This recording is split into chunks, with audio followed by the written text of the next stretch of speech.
Agron Shehaj kishte bërë një meme dhe e kishte publikuar në adresën e tij personale në rrjetet sociale. Ma nisën kolegët e mi, e pash memen dhe kuptova se bezdisë e vërteta i krijon para atij. Në meme dikush faqesha unë duke thënë se Agron Shehaj ka bler një parti dhe është vetë shpallur kryetar. Tani më duhet i bëj të qartë Agronit çfarë kam parasysh me blerje partie. Por para se të vinte ky moment, le të bëjmë pak retrospektiv. Më kishin thënë se Agron Shehaj e ka bler 500.000 euro mandatin e deputetit në zgjedhjet e vitit 2017 si deputet i listës së Vlorës, kur kryetari PD aso kohe ishte Lulzim Basha. Në fakt kisha një lloj dyzimi për këtë informacion, se shuma ishte vërtet e madhe dhe e dyta se dija kush ishte, nga vinte e çfarë kërkonte në politik ky tip. Sa atë kohë emri Agron Shehaj ishte tërësisht anonim, por duke ditur që bëheshin pazare të forta, natyrisht edhe me para kesh në të zezë për mandatet e deputetëve, pata një lloj ideje se mund të kishte bler vërtet Agroni vizën politike në listën e sigurt të PD në Vlorë për të futur në parlament. Gjithsesi duke qenë askushi, edhe pse bëri shumë përshtypje vendosja e emrit të tij si kandidat në kryet e emrave të listës në qarkun e Vlorës. Episodi më kaloi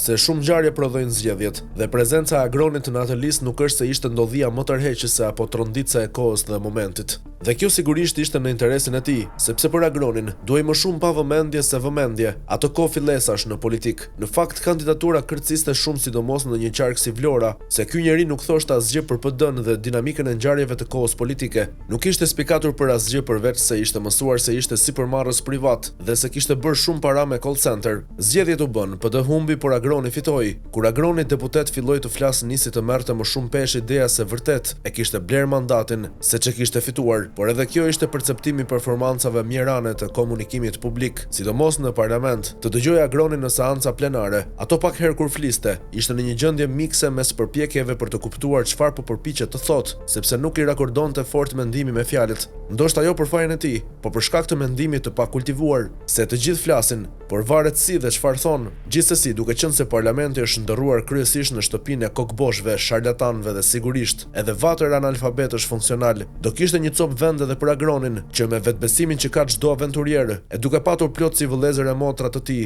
që janë pa pikë vlere, por sigurisht edhe turpi ishin në të njëjtën pozici si ai, edhe Agroni bindi veten, sipas versionit kur janë këta përse mos të jem edhe unë, dhe vazhdoi para me vetbesimin. E kështu plani funksionoi. Agroni vegetoi ato vite të para derisa ja mori dorën, duke thyer komplekset, filloi të shfaqej bazuar mbi logjikën që i padituri nuk ka asgjë për të humbur. Pak nga pak filloi të eksperimentoi për të krijuar kështu edhe Agroni identitetin e tij, dhe në mandatin e radhës në vitin 2021, se me shumë lek, pa lek, ose pa paguar fare, nuk di të them, e nuk dua të spekuloj për këtë, por ai u gjet sërish në listën e sigurt të deputetëve të PD, dhe kështu filloi të besoj se nuk ishte rastësisht në parlament, por se e meriton. E kur krijon këtë bindje brenda vetes, fillon të shfaqet besimi se si e meriton atë çfarë je dhe atë që ke, madje pse të mos pretendosh më shumë. Pikërisht këtë bëri Agron Shehaj, filloi të binte më shumë në sy si protagonist me arsyeën e paarsyeshme të zërit të lartë, dhe me zërin e lartë që nuk korrespondonte me arsyeën. Pra arsyeja, mendimi dhe artikulimi i saktë apo i duhur vijonin të ishin në disakordancë të Agroni, që bërtiste në sallën e parlamentit apo studiot televizive në emër të revoltës dhe indinjatës së padrejtësisë, populizëm i pastër dhe për hir të së vërtetës jo vetëm i tij. E vetmja vlerë që mesa duket i dha etiketë publike me të cilën vazhdon të maskojë paditurinë politike dhe ekzistencën në politik, ishte një lloj edukate vizive, për të cilën një kontribut të madh ka dhënë Italia, ku ka jetuar për një kohë të gjatë si emigrant, duke qenë se parlamenti prej kohësh tashmë është ndërruar në autoshkollë politikanësh, dhe Agroni ja mori dorën, ndërsa vitet kalonin PD pati kontraksionet e saj politike me përplasjet Berisha Basha, e kështu me sa duket Agroni mendoi e bëri llogarinë me veten e tij. Me lek që me lek ekzistoi në politik. Këto lek po i përdor për të bërë një parti vet, dhe ashtu bëri. Mori zyra me qira gjithandej, gjeti një emër partie. Me thënë të drejtën personalisht më pëlqen emri i partisë Mundësia, se më krijon simbiozë përjetimi me emra plot shpresë, që shes zakonisht në shërbimet funerale ku shenjë tabel paraj sa jemi ne. Ndërkohë më kanë informuar që për PR politik Agroni paguan shumë, sidomos tani që ka filluar të pëlqejë dhe besoj shumë të vetja. Ka dhënë goxha para lart të poshtë, por do e marrin vesh shifrën e saktë kur të bëhet deklarimi në KQZ. Sigurisht, jo për atë në dorë se pastaj quhesh evazor. Dhe Agroni në antagonizëm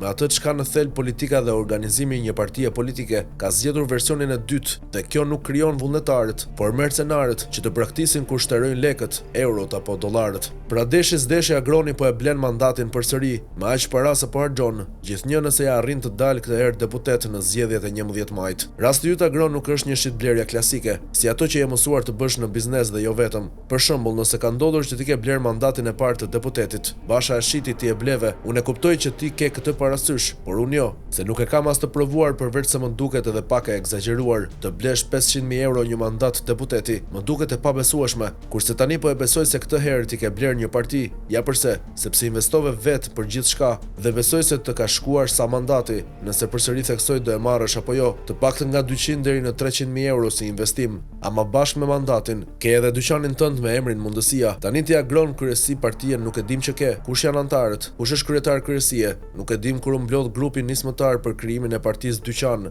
apo asambleja e themelimit. Nuk e dim nëse ke këshill apo kuvend kombëtar dhe cilët ke antar, por partia nuk është ent ilegal, me struktura të panjohura dhe jo publike. Nuk dua të vazhdoj më gjatë, se është dhe e kohë të lodh veten dhe publikun me këto pretendime. Doja edhe ti një parti agrone bëre, dhe mirë bëre se ka vend ky vend për delirant, magaloman, mitoman, budallë, një idiot intrigant e gjithfarllojësh. Ka vend edhe për ty agron, ndaj suksese në hapësirën e idiotëve të dobishëm. Një gjë e mirë që të tjerët harxojnë lekët e shtetit dhe popullit për të bërë politik. Ti të paktën harxhon lekët e tua, dhe kjo është e ndershme dhe duhet përshëndetur. Sa për idealizëm dhe demokraci, thjesht je vetëse një kopje e shëmtuar dhe e përsëritur e asaj që prej kohësh në Shqipëri quhet kryetarokraci.